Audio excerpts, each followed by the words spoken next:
প্রতিনিধিদের তথ্যচিত্রে প্রবাসী সংবাদ জানাচ্ছেন ইমতিয়াজ আহমেদ। বাংলাদেশ সরকারের অনুমোদিত মানবিক সংস্থা আল হাজ শামসুল হক ফাউন্ডেশনের সহযোগিতায় ফিলিস্তিনের গাজার খান ইউনিসে উদ্বোধন হয়েছে প্রথম বাংলাদেশি এতিমখানা খাদিজা বিনতে খুয়াইলিদ রাদিয়াল্লাহু তাআলা আনহা অরফানেজ সেন্টার। 15ই মে বৃহস্পতিবার মা বাবাহীন শিশুদের হাতে অভিভাবকত্বের স্বীকৃতিপত্র ও নগদ অর্থ সহায়তা তুলে দিয়ে উদ্বোধন করা এ এতিমখানায় প্রাথমিকভাবে 50 জন এতিম শিশুকে আশ্রয় দেওয়া হয়। এ সময় এতিমখানার শিশুদের দায়িত্ব নিতে বহু সংখ্যক বাংলাদেশি অভিভাবক আগ্রহ প্রকাশ করেন।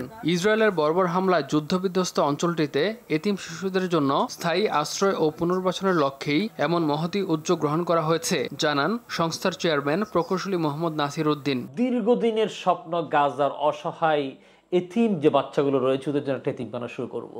আমাদের তো অনেকগুলো স্বপ্ন আমরা দেখেছি, স্বপ্নের দিকে পা পা করে এগিয়েছে এতদিন পর্যন্ত।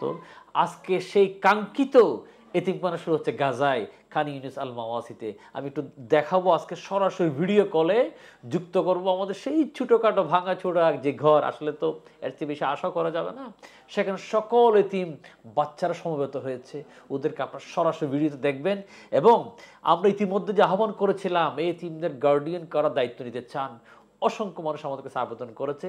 সেখান থেকে 50 জনকে আমরা সিলেক্ট করেছি। এতিম বাচ্চাদের নামের পাশে আমাদের অভিভাবকদের নামগুলো দিয়ে দিয়েছি। একই তালিকা কিন্তু গাজাতে চলে গিয়েছে এবং ওনারা এতিম বাবুটা এই মায়ের নাম বাবার নাম ধরে ধন্যবাদ জানিয়ে দোয়া করবেন ইনশাআল্লাহ। আমি কাতারে সাক্কাফাতুল ইসলামী খেলাফত মজলিস কাতার শাখার আয়োজনে অনুষ্ঠিত হয়েছে ইসলামী দাওয়াতি মাহফিল। হাফেজ মাওলানা আব্দুল হাসিব চৌধুরীর সভাপতিত্বে মাওলানা তাজউদ্দিন আহমেদের সঞ্চালনায় অনুষ্ঠানের প্রধান অতিথি ছিলেন কাতারে নিযুক্ত বাংলাদেশের রাষ্ট্রদূত মোহাম্মদ নজরুল ইসলাম। মহানবী সাল্লাল্লাহু আলাইহি ওয়াসাল্লাম এর আদর্শই ইহকাল ও পরকালের মুক্তির চাবিকাঠি। এই স্লোগানে দাওয়াত ও গণসংযোগ মাস 2025 উপলক্ষে দাওয়াতি এ মাহফিল অনুষ্ঠিত হয়। অনুষ্ঠানে প্রধান আলোচক ছিলেন খেলাফত মজলিস কেন্দ্রীয় নির্বাহী পরিষদের সদস্য, মধ্যপ্রাচ্য ও আফ্রিকা জোন পরিচালক প্রিন্সিপাল মাওলানা আহমদ বিলাল। বিশেষ অতিথি ছিলেন কাতার শাখার সহসভাপতি মাওলানা লোকমান আহমদ। অনুষ্ঠানে আর উপস্থিত ছিলেন মাওলানা ইউসুফ নূর, মোহাম্মদ সাজ্জাদ আলী, নুরুল হক, হাফিজুর রহমান নাহিদ সহ অনেকে।